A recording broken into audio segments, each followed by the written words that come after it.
오늘 저희가 읽은 이 본문 말씀이 들어가 있는 이 성경을 보면은요, 열왕기 상입니다. 근데 그 내용을 쭉 보면 이 솔로몬이 성전을 건축하는 그런 내용이 쭉 나옵니다. 그래서 오늘은 이 성전에 대한 내용을 좀 함께 나누도록 하겠습니다. 성경을 보면 성전이라고 하는 말이 자주 언급이 됩니다. 그리고 굉장히 중요하게 다뤄집니다. 거룩하고 신성한 집이라는 뜻이 성전이라는 의미인데요, 하나님이 임재하는 곳, 그리고 하나님께서 당신의 백성들을 만나 주시는 곳, 그리고 하나님께 나아가서 예배를 드리는 곳이 바로 성전입니다. 근데 우리가 좀 알아야 될 부분이 있는데, 이 성전이라고 하는 것, 우리는 솔로몬의 성전만 생각을 하죠. 물론 또 다른 성전이 있다는 것을 아시는 분도 계시겠지만, 많은 분들이 성전 그러면 솔로몬의 성전, 오늘 본문이 나오는 이 솔로몬의 성전만 생각을 합니다. 그러나 이 성전이라고 하는 것, 성경에 언급되는 성전이라고 하는 것은 솔로몬의 성전만 있는 것이 아닙니다. 예수님께서 오셔서 성전을 3일 만에 헐면 내가 다시 짓겠다 하는 그 성전은 솔로몬의 성전인가 아니면 아닌가, 우리가 이런 부분들은 좀 구분할 수 있어야 되거든요. 만약에 예수님 당시에 있는 그 성전을 솔로몬의 성전이다, 만약에 이렇게 생각을 하신다면 그건 잘못 생각하시는 겁니다. 이 성전, 성경에 나오는, 특히 성전의 역사를 쭉 통해서 나타나는 성전의 종류가 몇 가지일까요? 세 종류입니다. 세 가지가 있습니다. 그래서 오늘 그 성전 세 종류를 간단하게 좀 말씀을 드리겠습니다. 첫 번째가 솔로몬의 성전이죠. 제일 먼저 지어진 성전입니다. 솔로몬이 주도해서 지은 성전이 바로 솔로몬의 성전입니다. 그런데 이 성전은 이스라엘이 남유다가, 북이스라엘은 이미 멸망을 하고요, 남유다가 마지막으로 바벨론에 의해서 멸망당할 때에 이 성전이 완전히 무너지게 됩니다. 바벨론이 그 성전을 완전히 파괴시켜 버렸습니다. 그렇기 때문에 사실 솔로몬의 성전은 이 세상에 남아있지 않습니다. 그러니까 예수님 때 성전을 솔로몬의 성전이라고 한다면 이 성전이 파괴됐다는 걸 모르는 분인 것이 되는 거죠. 그래서 솔로몬의 성전이 있습니다. 자, 두 번째 성전이 뭐냐면 스룹바벨 성전입니다. 이 솔로몬의 성전이 다 폐허가 된 후에 성전이 사라졌죠. 근데 바벨론에 멸망한 이스라엘 백성들이 다시 포로로 갔다가 다시 돌아오는 그런 일이 있었는데요, 3차에 걸쳐서 돌아오게 되는데, 1차로 포로 귀환을 했던 이스라엘 백성들이 이 성전을 다시 재건하게 됩니다. 그때 재건한 성전이 바로 스룹바벨 성전입니다. 스룹바벨이 지도자로서의 역할을 하면서 지은 성전이다. 그래서 스룹바벨 성전입니다.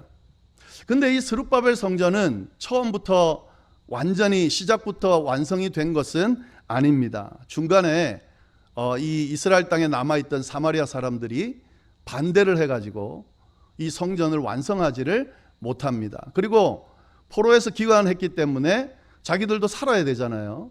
그러니까 이 삶의 부분들을 충족시키기 위해서 생업에 매달리다 보니까 성전을 완성하지 못하고 중간에 짓다가 말아버린 거죠. 그래서 스룹바벨 성전은 처음에 시작부터 완공하지는 못했습니다. 그렇게 해서 시간을 쭉 보내는 중에 하나님의 선지자 학개라는 선지자와 스가랴라고 하는 선지자가 이 성전이 아직 완성되지 않은 채로 있는 것은 잘못됐다라고 하면서 성전을 다시 지으라고 그렇게 예언의 말씀을 선포합니다. 그래서 이스라엘 백성들이 다시 스룹바벨 성전을 짓기 시작하고 그렇게 해서 완공을 하게 됐습니다. 그래서 이 선지서 중에 학개서나 스가랴서를 보면 다 성전 다시 지어라 하는 예언의 말씀이 가득 차 있습니다. 이 이유 때문입니다. 그렇게 해서 지어진 성전이 바로 스룹바벨 성전입니다. 이 스룹바벨 성전은요, 솔로몬의 성전에 비해서는 규모가 작아요. 외형적으로도 아주 솔로몬의 성전과 비교해 보면 볼품이 없습니다.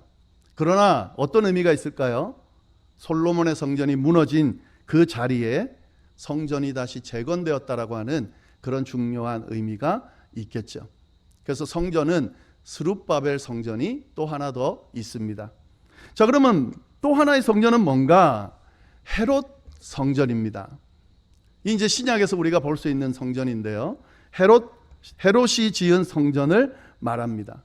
근데 우리가 자세히 정확하게 알아야 될 것은 이 헤롯 성전은 완전히 새롭게 지은 성전이 아니고요. 스룹바벨 성전을 더 화려하게 증축한 그런 성전입니다. 그러니까 기원전 63년경에 로마가 예루살렘을 들어왔을 때, 침략해 왔을 때, 그때 이 스룹바벨 성전을 일부 파괴를 했어요. 그리고 있다가 기원전 20년경에 이 헤롯이 유대인들의 환심을 사기 위해서, 유대인들한테 잘 보이기 위해서요, 이 스룹바벨 성전을 다시 지으면서 복구 정도가 아니라 엄청나게 화려하게 이 성전을 지었습니다. 그러니까 성전을 지은 기간을 보면은 80년 가까이 걸려서 이 스룹바벨 성전을 다시 지었어요. 그러니까 얼마나 잘 지었겠어요? 외형적인 건 한 9년 걸렸다고 그러는데요. 나머지는 정말 자세하고 세세하게 그렇게 엄청나게 잘 지은 그런 성전이 바로 헤롯 성전입니다. 이게 얼마나 화려했는지, 당시에 가장 화려한 건물 중에 하나로 꼽힐 정도로 그렇게 아주 화려하게 지었는데, 여러분이 마가복음 13장 1절 말씀을 우리가 이제 이것과 연결해서 좀 볼 수 있어야 됩니다. 마가복음 13장 1절에 보면 이런 내용이 있어요. 한번 들어보세요.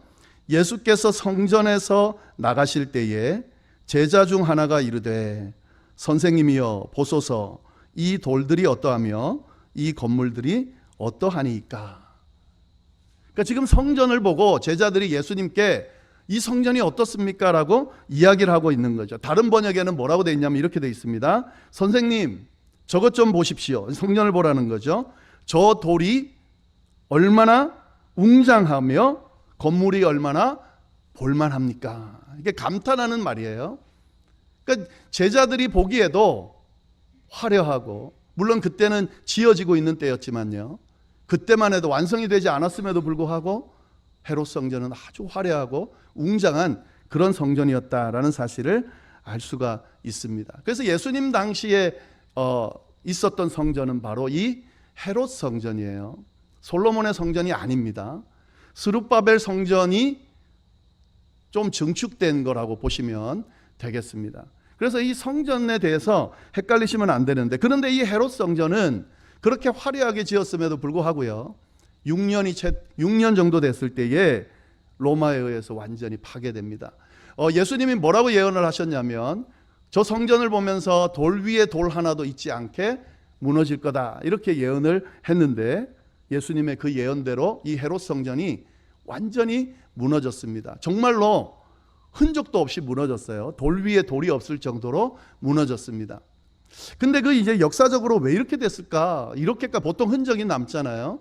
근데 흔적이 남지 않은 이유가 이 성전이 폐허가 될 때 막 불도 태우고 그랬는데, 그 불에 의해서 성전 안에 있던 금들, 이런 것들이 녹아가지고 돌 사이로 막 들어갔습니다. 그래서 그 금을 캐기 위해서 로마 병사들이 돌 하나하나를 다 파집어내 이렇게 파내가지고, 그렇게 해서 진짜 예수님의 말씀대로 돌 위에 돌 하나도 없는 그런 성전의 모습이 됐다는 거죠. 지금 성벽이 좀 남아 있는데요, 그건 성전의 성벽이 아니고요, 성전을 둘러싸고 있는 외벽의 일부가 남아 있고, 그 외벽이 바로 통곡의 벽입니다. 그래서 성전의 일부를 보면서 요즘 생각하는 거죠. 그 통곡의 벽에서 막 기도 제목 써가지고 넣어가지고 기도하는 사람들이 있는데, 지금은 성전은 없고 그 통곡의 벽만 남아 있다 하는 거죠. 자, 이렇듯 이 성전의 역사를 보면은 세 종류의 성전이 있다는 것을 우리가 알 수가 있습니다. 이걸 헷갈리지 않으셨으면 좋겠고요. 그런데 성전을 부를 때에 제1성전, 제2성전 이렇게 부르는데 제1성전과 제2성전만 있습니다. 제1성전은 제일 첫 번째 세운 성전을 말하는 거예요. 솔로몬의 성전을 말하는 겁니다. 그럼 제2성전은 뭐냐? 스룹바벨 성전을 말하는 겁니다. 왜냐하면 스룹바벨 성전을 증축한 거기 때문에 스룹바벨 성전과 헤롯 성전을 하나로 보고 제2의 성전이다. 이렇게 이제 이야기를 하는 거죠. 여러분이 혹시 인터넷이나 이런 뉴스들을 통해서 유대인들이 제3의 성전을 짓고자 한다라는 그런 기사를 혹시 본 적이 있는지 모르겠는데 그때 말하는 제3의 성전의 의미가 바로 여기에 있는 거죠. 이런 맥락에서 제3의 성전이라고 하는 겁니다. 솔로몬의 성전도 무너졌고요. 스룹바벨 헤롯의 성전도 다 무너졌습니다. 그 터 위에다가 제3의 성전을 짓겠다라고 하는 것이 바로 유대인들의 지금 모습입니다. 유대인들은 이 성전을 너무너무 중요하게 생각했습니다. 그래서 지금 이 성전이 없는 상태잖아요. 그래서 다시 제3의 성전을 지으려고 애를 쓰고 있는 거죠. 이 내용은 조금 제가 곁다리로 이렇게 좀 붙여서 지금 말씀을 드리는 내용인데 지금 언급하지 않으면 이렇게 공개적으로 설명을 드릴 기회가 많지 않기 때문에 제가 이 제3의 성전과 관련해서 간단하게 한 말씀만 좀 드리도록 하겠습니다.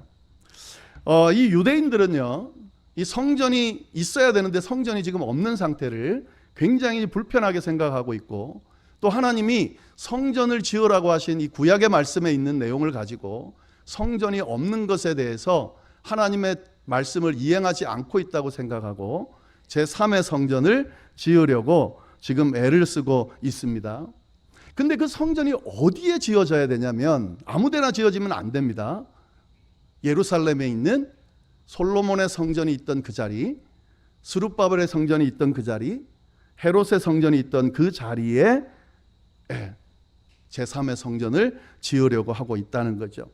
왜냐하면 그 자리가 주는 의미가 굉장히 중요하거든요. 왜냐하면 그 자리는 어떤 자리냐면 다윗이 하나님의 성전을 짓기 위해서 그 지역을 오르난의 타작마당이라고 그러는데 그 땅을 값을 주고 샀습니다. 아예 하나님의 성전을 짓기 위해서 그 땅을 준비해 놓은 겁니다.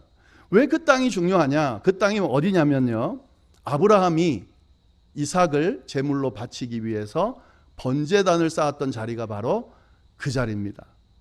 그러니까 그 자리가 바로 아주 이스라엘 백성들에게는 중요한 자리죠. 아브라함의 후손이라고 지칭하는 이스라엘 백성들에게 이삭을 바치려 하던, 그래서 하나님이 그의 믿음을 보고 그때부터 너에게 복을 주고 큰 민족을 이루겠다고 약속해 주신 약속이 이루어진 자리이기 때문에 거기에 다윗이 성전을 지으려고 했던 거고 거기에 성전이 있었던 거고 그 1차 성전이 무너지고 2차 성전을 짓고 또 제3의 성전을 지으려고 하는 그 자리, 다시 말해서 모리아산이죠.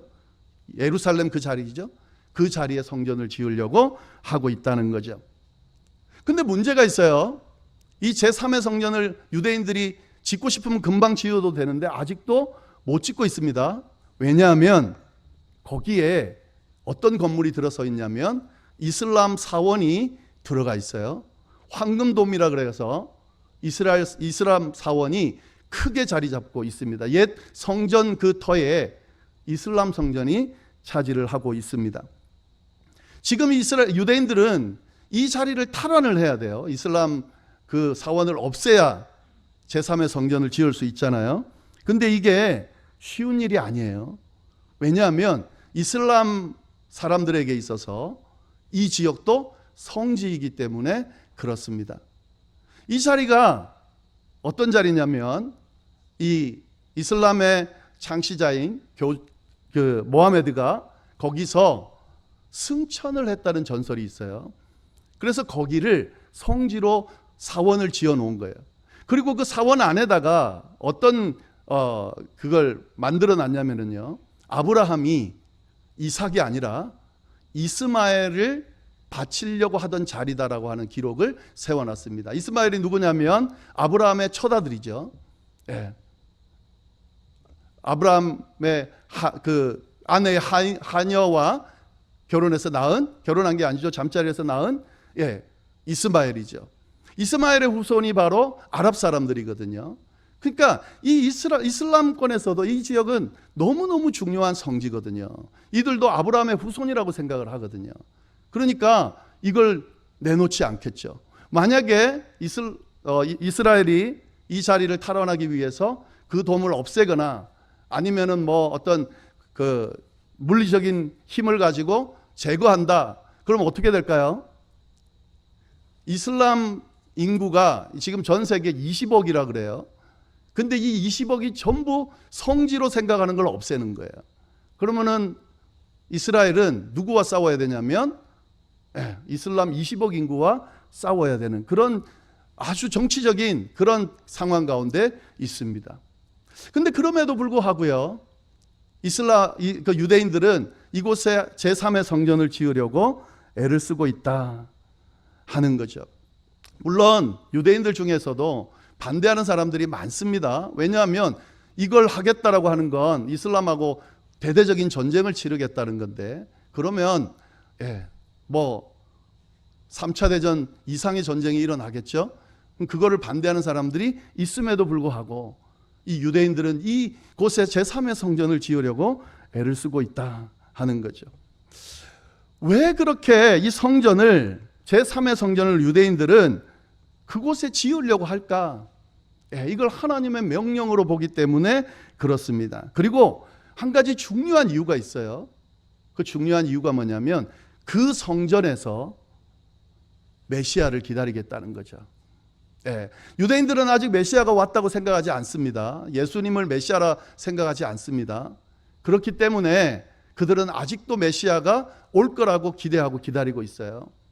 근데 그 메시아가 그 하나님의 성전에서 임할 거라고 생각하기 때문에 이 성전은 유대인들에게 있어서는 정말 꼭 지어야 되는 그런 중요한 그런 자리가 되는 거죠. 그리고 또 한 가지 더는요, 메시아를 기다리면서 뭘 해야 되냐면 희생 제사를 드려야 됩니다. 지금 유대인들이요, 여러 가지 율법이나 여러 가지를 막 흩어져 있어도, 미국에 살아도 어디에 다른 데 살아도 그 율법들을 잘 지키면서 그 규례들을 잘 지키고 있습니다. 근데 한 가지 희생 제사를 드리지를 못하고 있어요. 왜냐하면 이 희생 제사는 어디서 드려야 된다고 생각하냐면 성전에서 드려야 된다고 생각을 하는 거죠.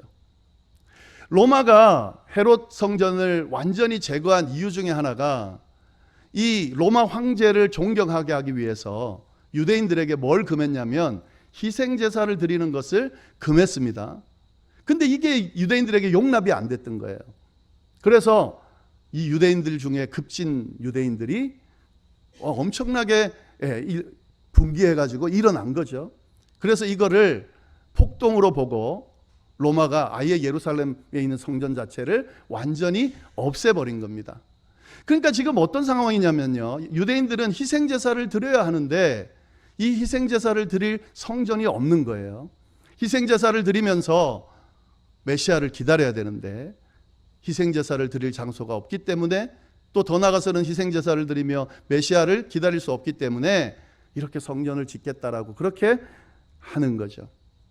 근데 여러분, 이것이 우리 기독교에 어떤 영향을 끼칠까 했을 때 분명히 알아야 될 내용이 있습니다. 이것은 아주 적대적인 그런 행동을 하려는 것과 같습니다. 만약에 제3의 성전이 지어지고 거기서 희생제사를 드리게 되면 뭐가 거부되겠습니까? 예수님이 메시아로 오셨다라고 하는 사실을, 인류를 위해 대신 희생제물이 되셔서 희생제사를 한 번 드리심으로 말미암아 모든 인류가 구원받았다라고 하는 사실이 부정되는 거죠. 그렇잖아요. 그리고 예수님이 메시아가 아니라는 사실을 인정하게 되는 거죠. 지금도 그렇게 강력하게 주장하고 있는데, 이것이 모든 기독교인도 이슬람도 유대인도 성지라고 하는 그곳에서 성전이 세워지고 희생제사가 드려지고 메시아를 기다리는 사람들이 있다 그러면 이게 기독교에 영향을 분명히 주게 되겠죠. 예수를 믿는 이들에게 굉장히 영향을 주게 되겠죠. 아주가 문제가 있는 부분입니다. 네, 여하튼 이런 성전에 대한 이해가 아주 중요해요. 이런 역사적인 거나 이런 구조적인 거나 이런 것들을 잘 이해할 필요가 있습니다. 근데 이스라엘 사람들이 이렇게 성전을 중요하게 생각하는 그런 이유는 아까 말씀드린 그런 내용들이나 이런 여러 가지를 보면은요, 충분히 이해할 수가 있습니다. 왜냐하면요, 성경 자체가 성전의 중요성을 아주 강조하기 때문에 그렇습니다. 그냥 제3의 성전을 그렇게 욕심스럽게 지으려나 보다 이 정도로 생각할 게 아니라 구약 성경이 강조하는 이 내용 안에는 하나님의 말씀이 성전을 지으라고 하는, 성전을 아주 중요하게 이야기하는 말씀들로 가득 차 있기 때문에 그렇습니다. 오늘 본문이 있는 내용도 보면은요, 솔로몬이 성전을 짓는 과정을 보면 얼마나 성전이 중요한지가 잘 드러나 있습니다. 오늘 본문 말씀 중에 오늘 읽은 말씀은 아닌데 열왕기상 6장 1절 말씀을 보면 이런 말씀이 있어요. 이스라엘 자손이 애굽 땅에서 나온 지 480년이요 솔로몬이 이스라엘 왕이 된 지 4년 12월 곧 둘째 달에 솔로몬이 여호와를 위하여 성전 건축하기를 시작하였더라. 여러분 이 구절을 잘 보시면은요, 성전이 얼마나 중요한지 이걸 지금 이야기를 하고 있어요. 솔로몬이 성전을 시작할 때가 언제냐면 왕이 된 지 4년 차가 되는 때에 솔로몬이 성전을 건축하기 시작했다, 이렇게 이야기를 하고 있습니다. 근데 이 앞에다가 무슨 말을 써놨냐면요, 이스라엘 자손이 애굽 땅에서 나온 지 480년이 된 때에, 그때가 언제냐면 솔로몬이 왕이 된 지 4년 차였다 하는 거죠. 여러분 이 내용을 왜 넣어놨을까요? 솔로몬이 성전을 건축했다 하면 될 것을 왜 출애굽한 지 480년이 되는 해에 그때 성전을 짓기 시작했다, 이렇게 이야기를 할까 하는 거죠. 출애굽할 때 이스라엘 백성들이 받은 약속이 있습니다. 그 약속이 뭡니까? 가나안 땅으로 인도할 거라고 하는 약속이에요. 하나님께서 출애굽하신 이유는 애굽의 노예로 있는 것을 해방시켜주는 정도가 아니라 그 하나님의 백성들을 가나안 땅으로 인도해서 그 적과 꿀이 흐르는 가나안 땅에 살게 하기로 약속하신 거예요. 자, 그러면 솔로몬이 통치한 지 4년이 되는 해가 언제입니까? 가나안에 완전히 이스라엘 백성들이 정착한 때를 이야기합니다. 왜 그렇게 이야기할 수 있냐면요, 이스라엘 백성들이 가나안 땅에 들어가는 그 광야 생활과 그리고 가나안 땅에 들어가서 여호수아를 중심으로 그 가나안 땅을 정복하는 과정과 그리고 그 가나안 땅을 정복하면서 거기에 있는 이방 민족들, 가나안 민족들을 다 제거하는 과정과 끊임없이 이런 불안정한 시간들을 보내다가 이제 진짜 가나안에서 평화를 가지고 안정된 시점이 언제냐면 솔로몬 때예요. 솔로몬이 왕이 된 지 4년 때에, 그 근간이겠죠? 그때에 정말 가나안에 정착하게 된 거죠. 다시 말해서 하나님께서 약속하신 가나안에 대한 약속이 완전히 이루어진 그 시점이라는 거죠. 그 시점에 성전이 건축되었다라고 하는 겁니다. 성전은 뭐 하는 곳입니까? 하나님이 계신 곳이에요. 하나님이 이스라엘 백성들, 하나님의 백성들과 만나주는 곳이에요. 하나님 앞에 예배를 드리는 곳이에요. 그곳이 가나안 땅에 완전히 정착이 됐을 때에 세워졌다라는 말은 하나님의 약속이 신실하게 이루어졌다는 의미가 이 안에 담겨 있는 겁니다. 그러니까 성전이라고 하는 건 이스라엘 백성에게 있어서 단순한 제사 드리는 장소가 아니라 하나님의 약속이 이루어진, 그것도 480년이나 지난 시점에 이루어진 약속으로 여겨지기 때문에 성전이 너무너무 중요한 거죠. 거기다가요, 이 성전이 왜 중요하냐면 하나님께서 성전을 지으라고 말씀하시기 전에 출애굽할 때부터 주신 명령이 하나 있습니다. 그게 뭐냐면 성막을 지으라는 명령이었어요. 출애굽할 때, 애굽을 나갈 때부터 하나님이 성막을 지어라. 근데 그 성막이 뭐냐면 성막이 말 그대로 성전이에요. 하나님이 임재하시는 곳, 하나님이 만나 주시는 곳, 하나님께 제사 지내는 곳. 근데 하나님이 그 성막을 지으라고 설명하시면서 방법을 알려주면서 그 성막을 이동식으로 짓게 만들었습니다. 왜요? 광야를 지나야 되거든요. 정착이 안 된 상태거든요. 그렇기 때문에 언제든지 이동할 때 쉽게 정리하고 짐을 싸서 이동할 수 있도록 하나님이 직접 가르쳐 주셨어요. 그러니까 이 성막은 뭐냐면 임시적으로 하나님이 주신, 하나님이 거할 하나님의 전이라는 거죠. 근데 이제 가나안 땅에 완전히 정착이 됐습니다. 더 이상 이동할 필요가 없게 됐습니다. 그럼 어떻게 되겠습니까? 이제는 더 이상 성막을 움직일 필요가 없겠죠. 그래서 성전이 지어진 거예요. 성막의 형태 그대로 이제는 더 이상 움직일 필요가 없는 하나님의 전이 지어지게 된 겁니다. 그러니까 이스라엘 백성들에게 있어서 이 성전이라고 하는 것은 너무너무 중요한 거죠. 성전이 없다라고 하는 것은 견딜 수 없는, 하나님의 뜻이 이행되지 않는, 하나님의 뜻이 드러나지 않는 그런 정도의 의미가 있는 거죠.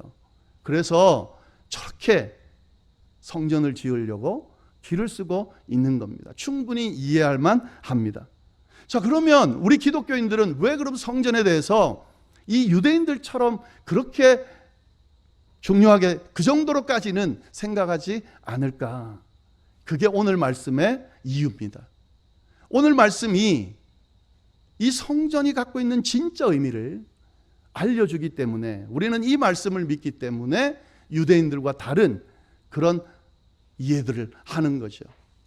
오늘 말씀이 뭐냐면요, 여호와의 말씀이 솔로몬에게 임하였다. 11절 말씀이죠. 예, 하나님께서 솔로몬에게 말씀하셨다는 거예요. 근데 이 하나님께서 솔로몬에게 말씀하실 때의 시점이 언제냐? 한참 성전을 짓고 있을 때, 거의 외형은 다 완성이 되고 이제 내부의 성전을 지으려고 할 그때에 하나님이 생뚱맞게 솔로몬에게 말씀하셨어요. 예. 내용을 앞뒤로 쭉 보시면은요, 굉장히 생뚱맞게 들어가 있습니다. 앞에는 성전을 여차저차 어떻게 짓고 그리고 이 구절이 들어가고 그 뒤에 보면 또 내부는 어떻게 하고 쭉 이어져요. 이 생뚱맞은 이 구절이 왜 세 구절이 들어가 있을까? 성전에 대한 이해에서 우리가 놓치면 안 되는 너무 중요한 의미가 이 안에 있기 때문에 그렇습니다. 12절 보시면 이렇게 돼 있죠. 내가 지금 이 성전을 건축하니, 지금 솔로몬이 성전을 건축하고 있다는 거예요. 그러면서 뭐라 그러냐면, 내가 만일 내 법도를 따르며 내 율례를 행하며 내 모든 계명을 지켜 그대로 행하면 내가 내 아버지 다윗에게 한 말을 내게 확실히 이룰 것이요 내가 또한 이스라엘 자손 가운데 거하며 내 백성 이스라엘을 버리지 아니하리라 하셨더라. 예, 이 내용이에요. 솔로몬에게 하나님 뭐라 그러냐면, 너가 지금 성전을 건축하고 있다. 그리고 나한테 뭐라 그러시냐면, 너를 축복할 거다. 은혜가 임할 거다, 너에게. 어떤 은혜가 임하냐면, 너 아버지 다윗에게 한 말을 이루게 할 거다. 다윗에게 한 말은 어떤 말일까요? 축복의 말이죠. 약속의 말이죠. 그 말이 이루게 될 거다. 그리고 또 뭐라 그러시냐면, 이스라엘 가운데에 내가 거할 거다. 그리고 너희를 절대로 버리지 않을 거다. 성전을 건축하고 있는 솔로몬에게 이 약속의 말씀을 주십니다. 다윗에게 한 약속을 이룰 거다. 다윗에게 주겠다라고 약속한 축복을 줄 거다. 너와 함께 할 거다. 너를 버리지 않을 거다. 자, 그러면 우리는 이렇게 생각할 수 있죠. 성전을 멋지게 잘 건축하니까 하나님이 은혜를 주시고 축복을 주시는구나. 근데 여러분, 이 구절은 전혀 그런 내용이 아닙니다. 너가 성전을 건축하고 있는데, 근데 너가 만일 나의 법도를 따르고 율례를 행하고 내 모든 계명을 지켜 그대로 행하면 이 복을 줄 거다. 여러분, 성전을 잘 짓기 때문에 이 복을 준다고 말씀하지 않습니다. 너가 성전을 짓고 있지만 만일 너가 하나님의 말씀을 잘 따르면, 믿고 지키면, 행하면 이 축복을 줄 거다라고 말씀하고 계시다는 거죠. 여러분, 이 말씀을 한번 생각해 보세요. 성전 다 짓고 난 뒤에 모든 것이 다 끝난 후에 주셔도 되잖아요. 근데 왜 굳이 성전을 짓고 있을 때 이 말씀을 하셨을까? 하나님에게 있어서 이 성전이라는 것은 하나님이 임재하는, 하나님의 백성과 만나는 특별한 자리이지만 이 공간에만 머무시는 하나님이 아닌 거죠. 성전이 너무너무 중요하지만, 중요하다고 하나님도 말씀하시지만 이 성전이 모든 것은 아니라는 말씀을 이야기하시는 거예요. 성전이 성전되는 이유가 뭐 있습니까? 하나님이 그 자리에 함께 하시기 때문에, 하나님이 그 자리에 있기 때문에, 그 말씀을 하셨기 때문에, 그 성전을 명령하셨기 때문에 의미가 있는 거예요. 만약에 하나님의 명령이 지켜지지 않는 성전, 하나님의 말씀이 선포되지 않는 성전, 하나님의 말씀이 그대로 이행되지 않는 성전이라면 어떻다는 말이에요? 이 복을 받지 못한다는 거죠. 의미가 없다는 거죠. 유대인들이 착각하고 있어요. 이 말씀을 놓친 거예요. 분명히 하나님께서 성전이 중요하지만 이 성전이 지어지는 그 안에 담긴 의미, 성전을 지시하고 성전의 주인 되시고 성전을 통해 만나시는 하나님이 없다면, 하나님과의 관계가 없다면, 하나님이 선포하신 말씀에 대한 이해가 없다면, 믿음이 없다면 의미가 없다는 이야기를 해주고 계신 거죠. 여러분, 예수님께서 오셔서 성전에 대해서 이야기하시면서 말씀하신 내용이 바로 그 내용입니다. 왜 유대인들이 그렇게 중요하게 생각하는 성전에 대해서 자꾸 시비를 걸었을까요? 예수님이 십자가에 못 박히고 죽으신 이유 중에 하나가 성전 모독죄가 있는 겁니다. 여러분, 성전 모독하지 않았으면 예수님이 죽으실 이유가 없어요. 그럼에도 불구하고 목숨을 걸고 왜 성전을 모독시켰을까요? 이것 때문이에요. 이거. 하나님이 허락하신 성전은 하나님이 임재하는 곳이고 하나님의 말씀이 선포되고 그 말씀대로 따르는 곳인데, 그건 다 빼버리고 성전 자체에만 의미를 두고 그 성전만 중요하게 생각하고, 어떻게 그 성전만 있으면 뭐 되는 것처럼, 하나님도 없고 하나님의 말씀도 없는데 그것에 대한 징계를 이야기하시고 그것에 대한 심판을 이야기하시고, 그런 성전은 의미가 없다 하시고, 강도의 소굴이 된 그 성전은 돌 위에 돌 하나도 없이 무너질 거라고 이야기를 하신 거죠. 여러분, 우리가 이 성전이 갖고 있는 진짜 의미를 제대로 이해하지 못하면 교회 생활하고 신앙생활하고 교회를 섬기고 또 가정생활을 하고 우리 개인의 신앙생활을 하는데 어려움이 많이 있을 수가 있습니다. 우린 자꾸 착각해요. 그냥 종교생활 열심히 하면 하나님이 기뻐하시고 복을 주는 것처럼. 하나님의 성전, 진짜 거룩한 하나님의 성전이죠. 그러나 이 외형적인 것에만 시선 뺏겨가지고 진짜로 하나님이 중요하게 생각하는 그 부분을 놓치면 그 의미가 없는 거예요. 내가 하고 있는 종교 생활들이 의미가 없는 거예요. 내가 섬기는 이 교회 생활이 의미가 없는 거예요. 우리가 지금 세우려 하는 이 교회가 의미가 없어지는 거예요. 하나님께서 하신 말씀이 있습니다. 하나님께서 주신 은혜가 있습니다. 하나님께서 주신 그 말씀대로 우리가 이행하라고 하는 그 이행해야 될 의무가 있습니다. 이것이 제대로 드려지고 이행되어지는 그 자리에 있는 성전이 하나님의 성전이고 하나님의 기뻐하는 성전이 된다는 거죠. 만약에 유대인들이 성전에 현혹되지 않고 하나님의 말씀에 깊이 들어가서 그 말씀을 묵상했다면 예수님이 메시아라는 걸 분명히 알았을 거예요. 왜냐하면 구약 성경에 나오는 수많은 곳에 예수님이 메시아라고 하는 증거들이 넘치거든요. 근데 그 하나님의 말씀에 귀 기울이지 않은 거죠.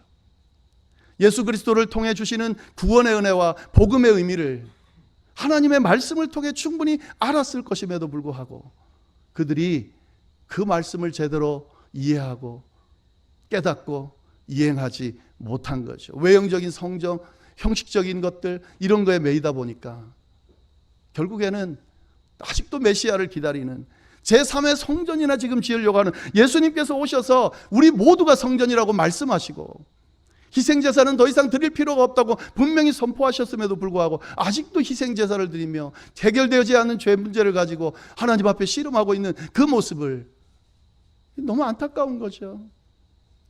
진정한 성전의 의미를 이해하지 못하기 때문에 그렇습니다. 네, 오늘 주신 말씀 안에 담겨져 있는 이 의미를 뭐 성전에 대한 이해 정도가 아니라 이 안에 담겨 있는 하나님의 음성을 좀 다 들으면 좋겠고요. 하나님이 더 중요합니다. 하나님의 말씀이 더 중요하고 그 하나님과 교제하는 것이 중요합니다. 이 안에 있을 때에 이 교회도 의미가 있는 거고 우리의 가정도 의미가 있는 거고 우리의 삶도 의미가 있는 겁니다. 말씀을 듣고 이해하고 따르고 순종함으로 말미암아 약속되어진 그 넘치는 하나님의 은혜가 우리 가운데 충만하기를, 우리 교회 가운데 충만하기를, 여러분의 가정과 개인의 삶 가운데 충만하기를 간절히 바랍니다. 기도하겠습니다. 하나님 아버지, 참으로 감사합니다. 귀한 말씀으로 또 우리를 깨우치시고 어떻게 하나님 앞에 제대로 나아갈 수 있는지, 또 우리에게 주어진 신앙생활을 할 수 있는지 알려주셔서 참으로 감사를 드립니다. 하나님, 성전의 의미를 우리가 제대로 알고 특별히 하나님께서 우리에게 들려주신 그 말씀을 소중히 여기고 그 말씀을 듣고 이행함으로 말미암아 우리의 삶이 복으로 넘치는, 은혜로 넘치는 그런 역사들이 일어날 수 있도록 인도하여 주옵소서. 하나님, 저희 열방교회가 주여 단순한 그런 외형적인 성전의 모습이 아니라 정말 하나님이 임재하시는, 역사하시는 하나님의 말씀이 선포되고 그 말씀으로 인해 생명력이 불어넣어지고 그 말씀 안에서 변화되어지고, 그래서 주님, 잠자는 자들이 다시 생명을 얻는 역사가 일어나는 그런 교회가 될 수 있도록 주여 인도하여 주옵소서. 함께해 주시기를 간절히 바라고 살아계신 예수님의 이름으로 기도드립니다. 아멘.